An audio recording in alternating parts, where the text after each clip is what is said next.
Hello engineers, আমি তোজো নিয়ে চলে এসেছি এসআর কনফিগারেশনের পিওয়াইকিউ নিয়ে, যেরকম পরীক্ষাতে এসেছিলো আরএস কনফিগারেশন থেকে। আমরা তো আগের ভিডিওতে ডিটেলসে দেখেছি কীভাবে আরএস নোমেনক্লেচারটা হয়। সেই ওরিয়েন্টেডে তোদের পরীক্ষায় কোশ্চেন এসেছিলো যে একটা কনফিগারেশন দিয়ে দিয়েছিল, নিয়ে বলেছিল অ্যাবসলিউট কনফিগারেশন। এবার অ্যাবসলিউট কনফিগারেশন মানে আরএস কনফিগারেশনই বোঝায়। তো সেখানেও কীভাবে আর হলো এস হলো সেগুলো করতে পারার জন্য আগের ভিডিওগুলো ভালো করে দেখতে হবে, তবেই পিওয়াইকিউ নিজে করতে পারবি আর অ্যাবসলিউট কনফিগারেশনও নিজে করতে পারবি। এবার দু ধরনের পিওয়াইকিউ এসেছিলো। এটা হচ্ছে এক ধরনের টাইপের পিওয়াইকিউ, এটা হচ্ছে draw compound form SR configuration. এটা হচ্ছে 2018 সালে অর্সেম এসেছিলো, যেখানে হচ্ছে কি বলতে চাইছে, এই যে 2R 3R 2,3 dibromo butyne ডাইওয়িক acid, এই একটা আইউপিএসি নেম লেখা আছে কোনো একটা কম্পাউন্ডের, আমরা কম্পাউন্ডটাকে জানি না, এটা দেওয়া আছে। বলেছে এইটাকে ড্র করতে, ফিশার প্রোডাকশনটা ড্র করতে বলেছে, নর্মাল না। এবার ফিশার প্রোডাকশন কী করে ড্র করতে হয় নর্মাল কোনো কম্পাউন্ডের স্ট্রাকচার থেকে, সেই ভিডিও তোদের আলোচনা করে দেওয়া হয়েছে। তার জন্য প্রিভিয়াস ভিডিও ডিটেলসে দেখতে হবে, যেভাবে স্টেপ বাই স্টেপ করা আছে প্লেলিস্টে সেইভাবে তোদের দেখে যেতে হবে। আমি এই ভিডিওতে শুধু এক্সট্রা যেটা সেটা বলবো। এই ফর্মুলাটা দেওয়া আছে, এই যে স্ট্রাকচারটা দেখতে পাচ্ছি আমরা 2,3 ডাইব্রোমো বিউটেন ডাইওয়িক অ্যাসিড, এই যে স্ট্রাকচারটা কেমন দেখতে হবে এইটাও তোদের প্রিভিয়াস ভিডিওতে আলোচনা করে দেওয়া হয়েছে ভালোভাবে। তো এটা তোরা আশা করে আঁকতে পারবি, এটাও আমি এই ভিডিওতে বলবো না কীভাবে আঁকতে হবে, ওই ভিডিওটা দেখতে হবে, ওখানে ডিটেলসে বলেছি। এবার হচ্ছে এই 2R 3R বলতে কি বোঝায়, এটাও যখন আমি আরএস কনফিগারেশন পড়েছিলাম সেখানেও বলেছিলাম যে 2R 3R বলতে কী চায়। 2 মানে হচ্ছে 2 নম্বর কার্বনটা আর হবে, আর 3R মানে হচ্ছে 3 নম্বর কার্বনটা আর হবে, মানে 2 নম্বর আর 3 নম্বর কার্বন দুটোই আমার আর হবে।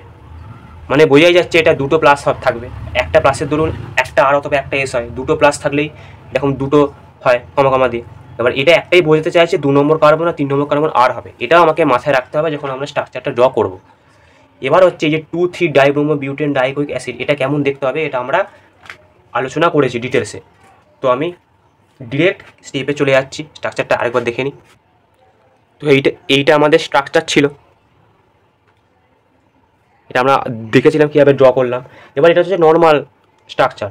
ফিশারটা এখন আমি ড্র করিনি, ফিশার আমি একদম শেষে যখন আলটিমেট অ্যান্সারটা লিখবো তখন আমি ফিশারটা ড্র করব, এখন আমি নর্মালটাই রেখে দিয়েছি। এবার হচ্ছে কার্বনের নাম, ফার্স্ট স্টেপ হচ্ছে এরকম যখনই থাকবে, ফার্স্ট স্টেপ হচ্ছে কার্বনের নাম্বারিং করতে হবে, কার্বন নাম্বারিং। তাহলে কার্বন নাম্বারিং মানে কি, 1 নম্বর 2 নম্বর 3 নম্বর 4 নম্বর নাম্বারিং করে নিলাম কার্বনের। সেকেন্ড স্টেপ হচ্ছে আমাকে যে লেখা আছে এখানে যে 2R 3R মানে হচ্ছে 2 নম্বর কার্বনটা আর 3 নম্বর কার্বনটা আর। এবার হচ্ছে আমাকে তাহলে 2 নম্বর আর 3 নম্বর কার্বনের ওপর ফোকাস করতে হবে, যে 2 নম্বরের সাথে কী কী গ্রুপ অ্যাটাচ আছে আর 3 নম্বরের সাথে কী কী গ্রুপ অ্যাটাচ আছে। তাহলে 2 নম্বর হচ্ছে, এখানে আমি বেসিকটা লিখছি XR, YR, এখানে X number carbon and Y number carbon, carbons, X number carbon and Y number carbons attaching groups, মানে X number carbon and Y number carbon যেটা আছে তাদের সাথে কী কী গ্রুপ অ্যাটাচ আছে তার উপর আমরা দেখব। তাহলে আমরা দেখে নিলাম ফর্মুলাটা, X নাম্বার কার্বন, X মানে X নম্বর যে কার্বন আর Y নম্বর যে কার্বন তার সাথে কী কী গ্রুপ অ্যাটাচ আছে সেটা লিখতে হবে। তাহলে এখানে আমাদের কি আছে, 2R 3R মানে 2 নম্বর কার্বনের উপর ফোকাস করব আর 3 নম্বর কার্বনের উপর ফোকাস করব। এবার আমরা 2 নম্বর কার্বন আর 3 নম্বর কার্বনের সাথে কী কী অ্যাটাচ আছে লিখে নিই। 2 নম্বর যে কার্বন তার সাথে অ্যাটাচ আছে হচ্ছে H, COOH, Br, আর হচ্ছে এইদিকে পুরো পার্টটা CH, Br, COOH, এটা 2 নম্বর কার্বন। একইভাবে 3 নম্বর কার্বন আমরা লিখতে পারবো। এবার যেহেতু এই স্ট্রাকচারটা সিমেট্রিক স্ট্রাকচার, মানে সিমেট্রিক মানে কি আমি প্রিভিয়াস ভিডিওতে আলোচনা করেছি, এই যে স্ট্রাকচারটা আমরা দেখতে পাচ্ছি এই যদি আমি মাঝে একটা প্লেন কনসিডার করি, তাহলে এই প্লেনের এই যে ডট ডট ডট দাগটা টানলাম, এর এই পার্টটা আর এই পার্টটা দেখ হুবহু সেম। এরকম কম্পাউন্ডগুলো কি মেসো কম্পাউন্ড বলে। তো এখানে এই 2 নম্বর কার্বনের সাথে যেগুলো যুক্ত থাকবে আবার 3 নম্বর কার্বনের সাথে একই জিনিস যুক্ত থাকবে, তাহলে দুবার করে লেখা কোনো মানে হয় না। তাহলে হচ্ছে 3 নম্বর কার্বনও সেম। তাহলে বুঝে গেলাম সেকেন্ড স্টেপ। থার্ড স্টেপ দেখে নিই। এবার 3 নম্বর স্টেপ হচ্ছে আমার যে গ্রুপগুলো অ্যাটাচ আছে, ফার্স্ট হচ্ছে সেকেন্ড কার্বন, সেকেন্ড কার্বনের সাথে যেগুলো অ্যাটাচ আছে লিখলাম, তাদের মধ্যে প্রায়োরিটি অনুযায়ী সাজানো। এবার আমরা সিআইপি রুল পড়েছি, সেখানে আমরা প্রায়োরিটি বলতে কী বোঝাচ্ছে সেটাও আমরা জানি। সেই অনুযায়ী 2 নম্বর কার্বনের সাথে যেগুলো অ্যাটাচ আছে তাকে প্রায়োরিটি অর্ডার অনুযায়ী সাজাতে হবে, মানে 1 2 3 4 করে। তাহলে যুক্ত ছিল হচ্ছে HBr COOH আর CHBr COOH, এদের মধ্যে গ্রুপ হবে। 1 নম্বরে কে আসবে? বিআর আসবে।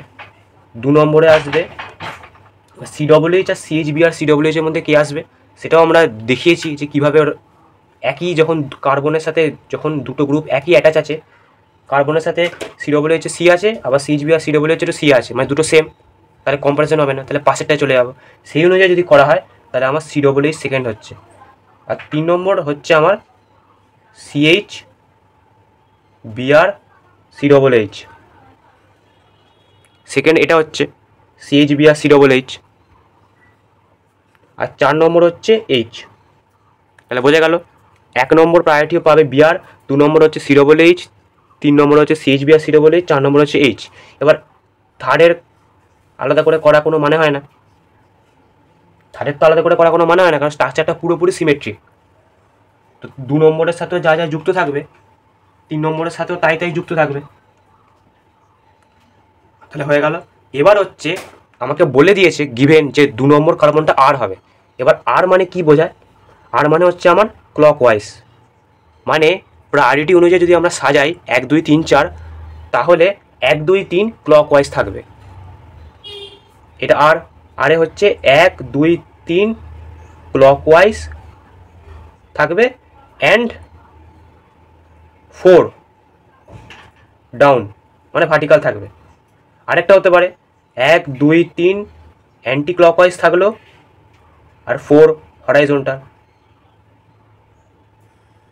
আমরা জানি দু রকম ক্ষেত্রেই আর হয়, অ্যান্টি ক্লক মানে এস হয়, কিন্তু 4 নম্বরটা হরাইজন্টাল হলে আর হয়ে যায়। এই দুটো কেস হতে পারে আর হলে।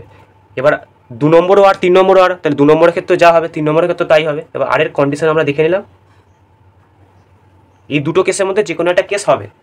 এবার তাহলে আমরা ফিশার পজিশনটা ড্র করতে পারবো।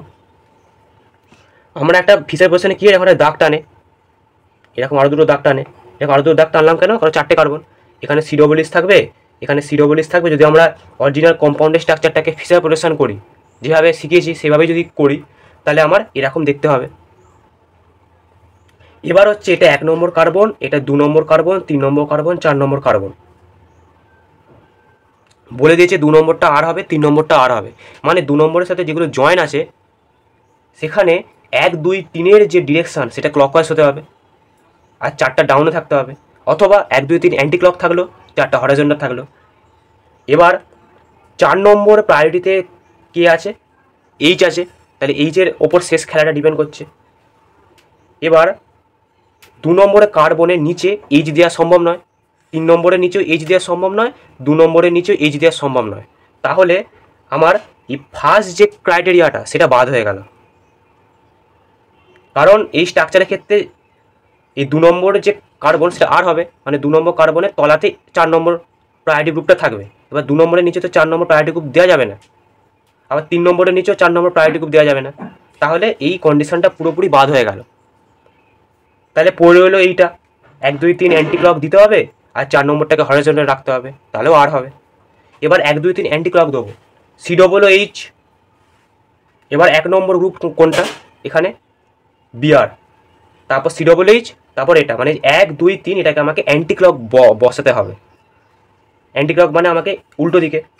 তাহলে আমি যদি এদিকে বিআর বসাই, এটা 1 নম্বর হলো, 2 নম্বর এখানে COOH অলরেডি বসেই আছে, 3 নম্বর এদিকে হবে। এবার 3 নম্বর যে এদিকে হবে, 3 নম্বর এখানে সম্ভব নয় এদিকে হওয়া, কারণ 3 নম্বর হচ্ছে আমার এই বড় স্ট্রাকচারটা, এটা এদিকে হবে না। তাহলে আমাকে 4 নম্বরটা এদিকে দিতে হবে। যদিও আমি বারবারই বলেছি যে 1 2 3-এর ওপর ডিপেন্ড করে। তো 1 2 আর 4 নম্বরটা কি লেখা আছে? হরাইজন্টাল, তাহলে 4 নম্বরটা হরাইজন্টাল দিয়ে দিলাম। তাহলে পড়ে হলো 3 নম্বর গ্রুপটার বসানো, 3 নম্বর গ্রুপটা অলরেডি আমার নিচেই আছে। 3 নম্বর গ্রুপটা অলরেডি আমার নিচেই আছে, তাহলে 3 নম্বর গ্রুপটা বসানো, 3 নম্বর গ্রুপটা অলরেডি আমার নিচেই আছে, তাহলে 3 নম্বর গ্রুপটা বোঝা গেল? এবার একইভাবে আমি 3 নম্বর কার্বনের আর করব। একইভাবে আমাকে 3 নম্বর কার্বনে আর করতে হবে। তাহলে কি করতে হবে? তাহলে হচ্ছে 3 নম্বরেও আমাকে এইটাকে মানতে হবে, 1 2 3 কে অ্যান্টি ক্লকওয়াইজ রাখবো আর 4 নম্বরটাকে হরাইজন্টালে রাখবো। তাহলে প্রথমেই আগে 4 নম্বরটাকে হরাইজন্টালে রেখে দিই, 4 নম্বর হরাইজন্টালে রেখে দিলাম। এবার কথা হচ্ছে যে আমি 4 নম্বরটাকে প্রথমে হরাইজন্টালে রাখলাম, এটাতে এদিকে হতে পারতো, এদিকে হতে পারতো, তাই প্রথমে 1 নম্বরটাকে বসাতে হবে। সবসময় 1 নম্বরটাকে আগে প্লেস করতে হবে, তাহলে এই যে কনফিউশনটা হবে সেটা থাকবে না। এবার আমাকে 1 2 3 অ্যান্টি ক্লকওয়াইজ বসাতে হবে। তাহলে ফার্স্ট প্রায়োরিটি গ্রুপ কোনটা? 1 নম্বর বিআর। তাহলে বিআর আমি এদিকে বসাবো, এদিকে এইচ বসবে, সরি 4 নম্বর মানে এইচ, এদিকে বিআর বসিয়ে দিলাম। আবার 1 2 3 অ্যান্টি ক্লক হতে হবে, মানে এই ডিরেকশানে হলে ক্লকওয়াইজ, এই ডিরেকশানে হলে অ্যান্টি ক্লকওয়াইজ, মানে এই ডিরেকশানে বসাতে হবে। তাহলে দেখ এটা তো 2 নম্বর, দেখ এখানে 1 নম্বর, তাহলে 1 2, এবার 3টা উপরে থাকলেই অ্যান্টি ক্লকওয়াইজ হয়ে যাবে। এবার 3 নম্বরটা তাহলে উপরে থাকতে হবে, তবে 1 2 3 এরকম ঘুরবে অ্যান্টি ক্লকওয়াইজ। আর এবার তাহলে আমরা বুঝতে পারছি যে 4 নম্বরটা তাহলে এদিকেই বসবে। তাহলে 1 2 আর উপরে দেখ যেটা লেখা আছে সেটা 3 নম্বর, CH BR COOH, এটাই 3 নম্বর। তাহলে এটাও আর হয়ে গেল, এটাও আর হয়ে গেল। তাহলে আমরা আশা করি বুঝতে পারলাম যে ব্যাক ক্যালকুলেশন থেকে কীভাবে করা যায়। যেমন স্টেপ বাই স্টেপ বললাম সেভাবে স্টেপ বাই স্টেপ করতে হবে। ফার্স্ট আগে 2 আর 3 আর কথা মাথা থেকে আউট করে দিতে হবে, এস আর যা লেখা আছে মাথা থেকে আউট করে দিতে হবে, শুদ্ধ কম্পাউন্ডারকে দেখতে হবে, নিয়ে কম্পাউন্ডারকে ড্র করতে হবে। তারপর হচ্ছে দেখতে হবে যে এস আর কীরকমভাবে লেখা আছে। যদি 2 আর 3 আর এই কম্বিনেশনে থাকে তাহলে বুঝতে হবে যে 2টো প্লাস থাকবে, কিন্তু যদি কিছু না লেখা থাকে তাহলে ধর শুধু সিঙ্গেল এস শুধু সিঙ্গেল আর লেখা আছে, তার মানে বুঝতে পারছিস একটি কার্বন থাকবে। কিন্তু যখনই 2টো লেখা আছে 2 আর 3 আর, মানে বুঝতে হবে 2টো কার্বন থাকবে আর 2টো প্লাস হবে। এবার ওই নাম্বারটাতে লক্ষ্য রাখতে হবে। যদি কিছু না লেখা থাকে, এস অথবা আর সিঙ্গেল লেখা আছে, তাহলে ওসবের দিকে লক্ষ্য রাখতে হবে না, তাহলে একটাই কার্বন, ওটাকেই ফোকাস করতে হবে। কিন্তু যখন 2টো লেখা থাকবে 2 আর 3 আর বা 2 3 4 আর, বেসিক্যালি 2টোই থাকে যে 2 আর 3 আর, তাহলে আমাকে সেকেন্ড স্টেপ ওই দিকে ফোকাস করতে হবে যে কোন কোন কার্বনে কথা বলছে। তাহলে 2 নম্বরটা 3 নম্বরে কথা বলছে, কী করতে বলছে? 2 নম্বর কার্বন আর হবে, 3 নম্বর কার্বন এস হবে। তাহলে 2 নম্বরটা 3 নম্বর কার্বনের উপর ফোকাস করবো। থার্ড স্টেপ হচ্ছে 2 নম্বরটা 3 নম্বর কার্বনের সাথে কী কী গ্রুপ অ্যাটাচ আছে সেগুলোকে লিখে নেবো, লিখে নিলাম। তারপরে স্টেপ হচ্ছে 2 এর পাশে কী লেখা আছে? আর, মানে আমাকে 1 2 3 যে প্রায়োরিটি গ্রুপ সেটাকে ক্লকওয়াইজ সাজাতে হবে অথবা অ্যান্টি ক্লকওয়াইজ সাজাতে হবে, তার করেসপন্ডিং রুল আছে। তারপর যদি 3 এর পাশে এস লেখা থাকে তাহলে আমার 3 এর সাথে যে গ্রুপগুলো অ্যাটাচ আছে তাকে প্রায়োরিটি অর্ডারে আগে সাজিয়ে তারপর সেগুলোকে অ্যান্টি ক্লকওয়াইজ সাজাতে হবে বা ক্লকওয়াইজ সাজাতে হবে, তারও রুল আছে। ওইগুলো সব ডিটেলস ভিডিওতে আলোচনা করা আছে আরএসের কীভাবে কী হয়। তারপরে লাস্ট স্টেপ হচ্ছে আমাকে অপশান বাছতে হবে। যদি আমাকে সিঙ্গেল এস বা সিঙ্গেল আর লেখা থাকে তাহলে সেই অনুযায়ী আমাকে গ্রুপগুলোকে অ্যারেঞ্জ করতে হবে। যদি সিঙ্গেল এস অথবা সিঙ্গেল আর লেখা থাকে আমার সাজেশান যে 4 নম্বরটাকে ডাউনে দিয়ে লিখবি। কিন্তু যদি 2টো কার্বনের কনফিগারেশন থাকে তাহলে যেমন অপশান সম্ভব সেরকমই লিখতে হবে। তখন দেখবি যে 4 নম্বরটাকে ডাউন রাখা যাচ্ছে না। যদি 4 নম্বরটাকে ডাউন রাখা না যায় তাহলে 4 নম্বরটাকে হরাইজন্টালি রাখতে হবে, যেমন এক্ষুনি আমরা দেখলাম। আর সব সময় আগে 1 নম্বর গ্রুপটাকে বসিয়ে নিবি। এখানে যেমন 1 নম্বর গ্রুপটাকে আগে আমি বসিয়ে নিয়েছি এদিকে, কারণ অলরেডি এটা 2 নম্বর, আমাকে এইদিকেই ঘোরাতে হবে। মেন টার্গেট হচ্ছে লাস্ট যেটা টার্গেট সেটা হচ্ছে যেটা আমাকে গিভেন দিয়েছে সেইটাকে আমাকে আনতে হবে। আর দিলে আরে আনতে হবে, এস দিলে এসে আনতে হবে। এবার আরে আনার 2 রকম ক্রাইটেরিয়া আছে, কোনটা আমার কাছে বেঁচে থাকছে। যদি 2 রকমই অপশান থাকে তাহলে আমি বলবো 1 নম্বরটাতে যা, যদি অপশান না থাকে তাহলে যেটাতে সম্ভব হচ্ছে সেইখানে যা। বেসিক্যালি 2টো কার্বনে এরকম থাকলে এই 1 নম্বরটা করা যায় না, আর যদি একটা থাকে তাহলে 2টোর মধ্যে যে কোনো একটা করা যায়। আমি বলবো 1 নম্বরটা যেতে। একইভাবে এসেরও হয়, সেগুলো ডিটেলসে ভিডিওতে আলোচনা করা হয়েছে। সেইভাবে গ্রুপগুলোকে তোকে প্লেস করতে হবে, নিয়ে শেষে আবার নিজে মিলিয়ে নিবি যে আরএস হচ্ছে। এইটা আরেকটা প্রবলেম যেটা তোদের HW দেওয়া রইলো, এটা তোরা বাড়িতে চেষ্টা করবি। আশা করি বোঝা গেছে। চল নেক্সট ভিডিও দেখা হবে। Bye bye.